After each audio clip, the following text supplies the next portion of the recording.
First things first, we're going to start with a fully prepped and sanded cup. I've painted it flat black from Rust-Oleum and gold from Rust-Oleum. I will put the links in the description. I then warm it up with a blow dryer just for a couple of seconds to make it much easier to smooth this epoxy out over the cup.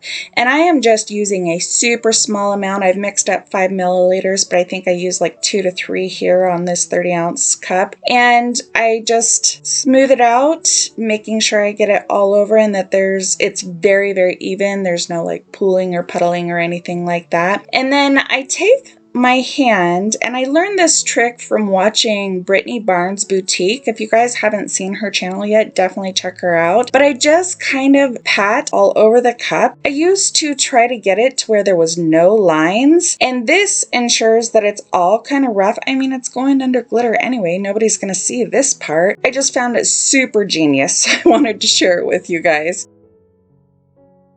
So after I get done patting this, making sure I get all of it, I let it set for just a couple of seconds, and then I move right into, this is 24 karat from Grateful Glitters, and I'm starting at the top, just about that first inch. I want to get a very solid coverage so that when I do the ombre from the black, I don't get any black up into this top section. I want this pure gold. And then I'm just going at an angle. I've shut all the lights off in the room, and I tried to wear kind of a lighter colored shirt, so maybe you guys could see the angle and how far away I am from the cup, and then watch how much glitter falls. This is very little, you guys. Take your time. We're going to go back and forth between the two colors and just kind of build up coverage so we get that very gentle ombre of the cup.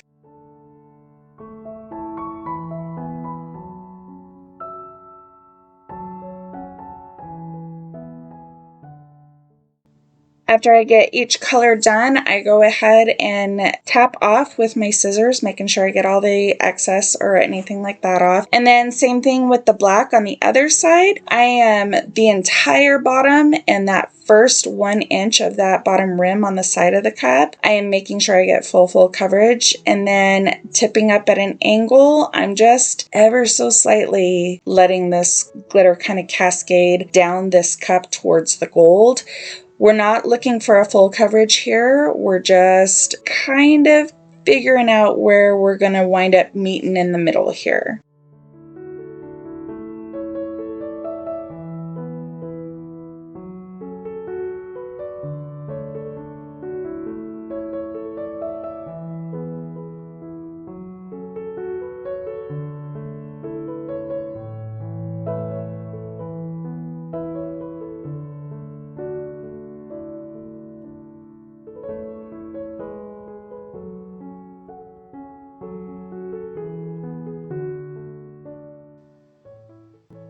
Alrighty, so then on round 2, I'm doing about the same thing. I will let a little bit more glitter fall, and I'm kind of angled a little bit steeper so it can kind of cascade down into that black a little further than I was the first time, but still fairly minimal glitter falling. And I'm going to do the same thing when I go back in on the black side with Starry Night from Grateful Glitters. Same thing, I'm just going to go over that bottom, make sure I've got it all fully coated with the glitter. We want it to look completely dry, not wet in any areas, not kind of matted and patchy. That's not what we're looking for. We want it to look completely dry when we're done applying this glitter. So if you have to go back and forth a couple of times, that's okay.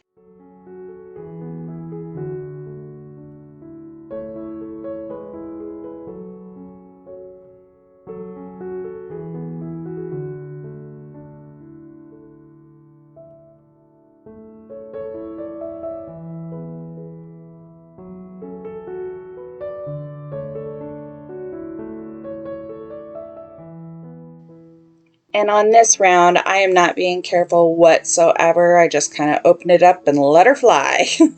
I'm definitely allowing it to fall down onto the black. We should have pretty full coverage at this point of both colors, but just in case there's any sparseness anywhere in our glitter, I want to make sure that I've got both sides covered and both sides are ombre'd up. And then I'm going to come back through and one last time do the gold glitter shimmer all over the top and down into the black, so I got just a really nice, soft, gentle ombre.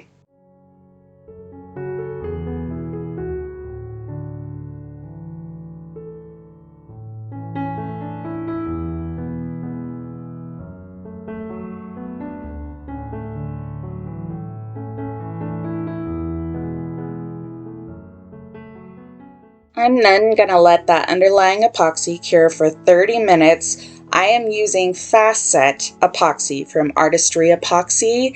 It has been a game changer, let me tell y'all. So you definitely don't want to warm up your part A because that can allow it to cure much faster than you're used to. You have about 15 minutes of work time as opposed to like the 45 minutes with the regular epoxy from Artistry Epoxy. And you can go back in and coat it in 45 minutes to an hour.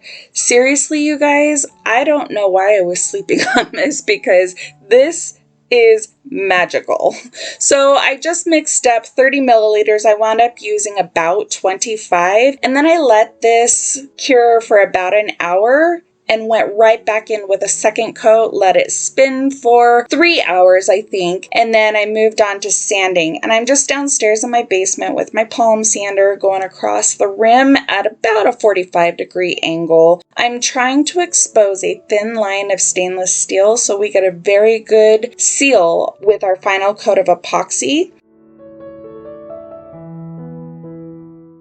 See how you can see just the tiniest bit? We want to make sure that we can let that epoxy seal to the side instead of on the top, where it might be more likely to get dinged and that seal broken. So then I just take a piece of sandpaper from my palm sander. This is a 220 grit. I sanded the rim with an 80 grit, and I kind of go over all of it on this particular cup because it had been a few days since I had gotten to it, and I wanted to make sure that I gave the next coat of epoxy some teeth to grab a hold of it. And on this bottom, I'm using super light pressure and kind of going around and around and around. I hope this is coming through on the video all right. It's not up and down. It's kind of, I'm twisting my wrist or rolling my wrist, I guess would be a better way to say it. Then I take it upstairs, wash it off, and dry it with some paper towels. And I showed you guys in a previous video how to set up a mock Polaroid situation on Silhouette Studio. So if you didn't see that, I'll link it down below. But I'm just using some painter's tape and kind of going around. This is Tech Wrap Craft Vinyl. It's got a soft shimmer. It's a white, but it's got a soft shimmer. It's super pretty. I just kind of take my time, figure out where I want this placement to be, and then I take up just a little bit of the vinyl and cut the backing off. That's going to expose some of the vinyl to where I can just gradually stick it down without being completely committed, and just kind of guide it down, trying to keep out any bubbles or wrinkles or anything like that. Pull up that top half and do the same.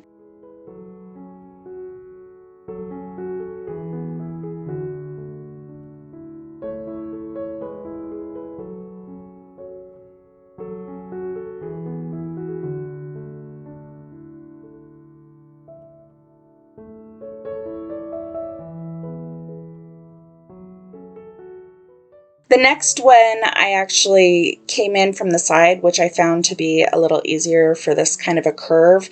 Either way is fine. And when I have all the vinyl stuck down exactly where I want it to be, I have already printed the pictures on Haipu WaterSlide. I have sealed 3 times with a clear Rust-Oleum spray paint, and then I just cut it out by hand. These are squares, so it's super simple. And then I'm going to drop it in this room temperature. I just used bottled purified water. It's just easy to keep down in my room. So I get them all wet, and then as soon as the water slide starts coming loose from the backing, I know it's ready. I put a little bit of water on my cup, and I always mirror my image so I can just kind of flop it over and slide that backing off and not have to really fuss with wrinkles or the potential of my water slide cracking.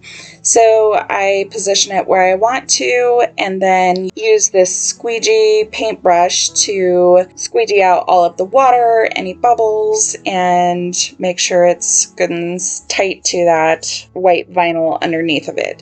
I used the white vinyl, one, because I wanted this to look like Polaroid pictures instead of just kind of slapping some pictures on.